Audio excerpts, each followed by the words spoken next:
সরে যান।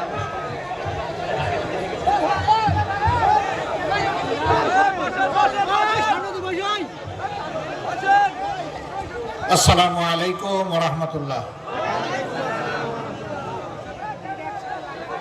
প্রিয় কুষ্টিয়াবাসী, আপনারা কেমন আছেন?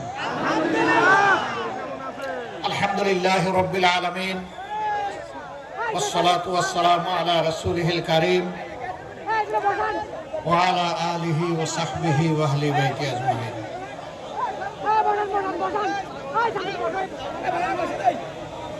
কুষ্টিয়াবাসীর কলিজার টুকরা, দেশবাসীর এক আবেগের ঠিকানা শহীদ আবরার ফাহাদ স্টেডিয়ামে আসন্ন নির্বাচন উপলক্ষে বাংলাদেশ জামাতে ইসলামী এবং 11 দলীয় নির্বাচনী ঐক্যবদ্ধ বাংলাদেশ আয়োজিত আজকের এই নির্বাচনী জনসভার সম্মানিত সভাপতি, সভা মঞ্চে বসা সকল দলের সম্মানিত নেতৃবৃন্দ, শহীদ পরিবারের সদস্যবৃন্দ, জুলাই যোদ্ধাবৃন্দ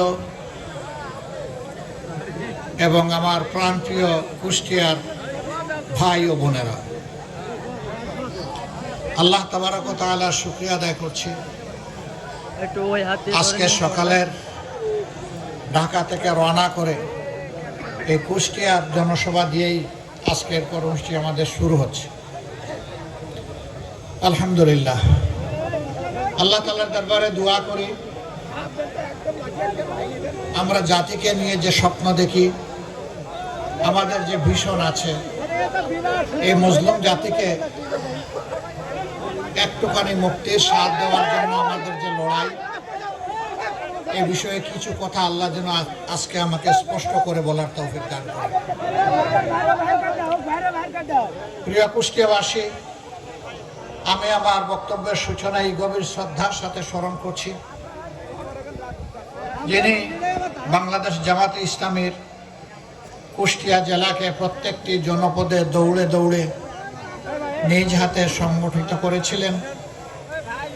বিপদে আপদে আপনাদের পাশে ছিলেন, সুখেও ছিলেন, দুঃখেও ছিলেন। কুষ্টিয়া জেলার সদ্য দুনিয়া থেকে বিদায় নেওয়া আমার প্রাণপ্রিয় ভাই অধ্যাপক আবুল হাশেমকে আমি গভীর শ্রদ্ধার সাথে স্মরণ করছি। দোয়া করি আল্লাহ রাব্বুল আলামিন তাকে জান্নাতের পাখি হিসাবে কবুল করুন এবং তার কবরের সাথে রাব্বুল ইজ্জত তার মায়ার জান্নাতের একটা জানালা খুলে দিন। যতদিন তিনি আলমে বরজকে থাকবেন, আল্লাহ তাআলার একান্ত ভালোবাসার মায়ার মেহমান হিসাবেই যেন থাকেন। আমি আরো শ্রদ্ধার সাথে স্মরণ করছি অধ্যাপক ডক্টর কি জাহাঙ্গীর, উনি জানি, হ্যাঁ, আব্দুল্লাহ জাহাঙ্গীর সাহেব, বিশিষ্ট আলেমে দেন। বাংলাদেশে তার মতো এরকম বিজ্ঞ আলেমের সংখ্যা খুবই কম, একেবারে হাতে গোনা 2-4 জন। তিনি জ্ঞানের আলো, দিনের আলো ছড়িয়ে দেওয়াকেই তার জীবনের মিশন হিসাবে নিয়েছিলেন। আমরা জানি না তিনি কিভাবে দুর্ঘটনা কবলিত হলেন।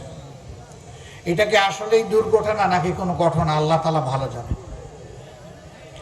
আমরা তারও আত্মার মাগফিরাত কামনা করছি।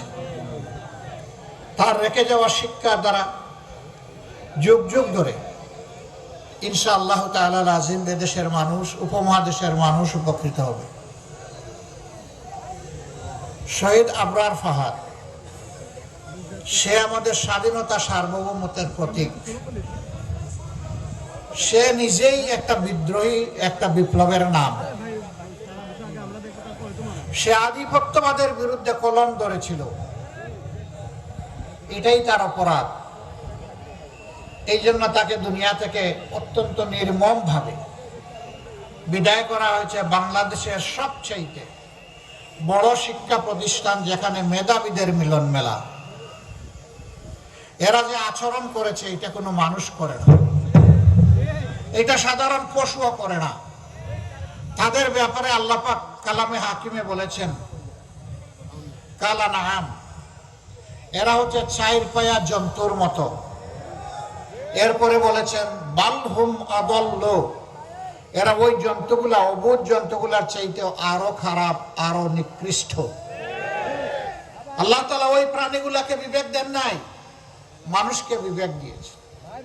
তাকে কিভাবে পিটিয়ে পিটিয়ে নির্যাতন করে, ক্লান্ত অবসন্ন হয়ে পড়েছে, পানি চেয়েছে, কি দেওয়া হয়েছে আপনারা জানেন। আমরা দোয়া করি আবরার ফায়াদ বিদায় নিয়েছে, বাংলাদেশের প্রত্যেকটি যুবক যুবতী যেন এক একজন আবরার ফাহাদ হয়ে যায়।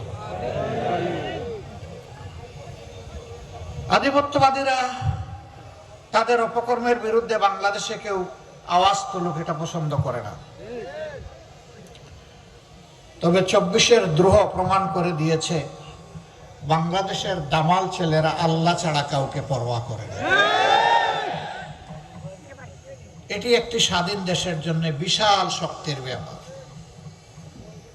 যাদের নেতৃত্বে এই জাতি 24-এর লড়াইয়ে অংশগ্রহণ করে মুক্তি পেয়েছে। আমি 24-এর সকল যোদ্ধা, সকল শহীদের প্রতি গভীর শ্রদ্ধা নিবেদন করছি। তাদেরই একজন যে আল্লাহ ছাড়া কাউকে কোনো বিষয় পরোয়া করত না, তাকে অত্যন্ত নির্মমভাবে ডিসেম্বরের 12 তারিখ স্পষ্ট দিবালোকে জুমাবার, জুমার পর সে তার কার্যালয়ে যাচ্ছিল অথবা এলাকায় যাচ্ছিল, সঙ্গে তার আপন ভাই ঠান্ডা মাথায় গুলি করে তাকে দুনিয়া থেকে বিদায় করে দেওয়া হয়েছে। হ্যাঁ, এক ফাহাদকে বিদায় করেছে, এক আবরারকে বিদায় করেছে, এক আবু সাইদকে বিদায় করেছে, কিন্তু মনে রাখবা এক একটা বিপ্লবী হাজার নয়, লক্ষ নয়, কোটি বিপ্লবীর দুনিয়ায় জন্ম দিয়ে তারা বিদায় নিয়েছে। আজ আমি এখানে দাঁড়িয়েছি আমার ওই মায়ের পক্ষে কথা বলতে, যে মা তার সন্তান হারিয়েছেন, অত্যন্ত নির্মমভাবে সন্তানকে খুন করা হয়েছে। এই মায়েদের দুয়ারে আমি হাজির হওয়ার চেষ্টা করেছি, সব জায়গায় যেতে পারি নাই, বেশিরভাগ জায়গায় যাওয়ার চেষ্টা করেছি। আমি মায়েদের মুখে চোখের পানি দেখি নাই, আমি তাদের মুখে, তাদের চোখের কোনায় আমি রক্ত দেখেছি, তার সন্তানের রক্ত। এটি চোখের পানি ছিল না, এটা ছিল সন্তানের রক্ত। ওই সমস্ত বোনদেরও চোখের কোণে আমি পানি দেখেছি যারা অল্প বয়সে স্বামীকে হারিয়েছে, জালিম তাদের বুক থেকে কেড়ে নিয়েছে। অবশ শিশুদের যখন কুলে নিয়েছি,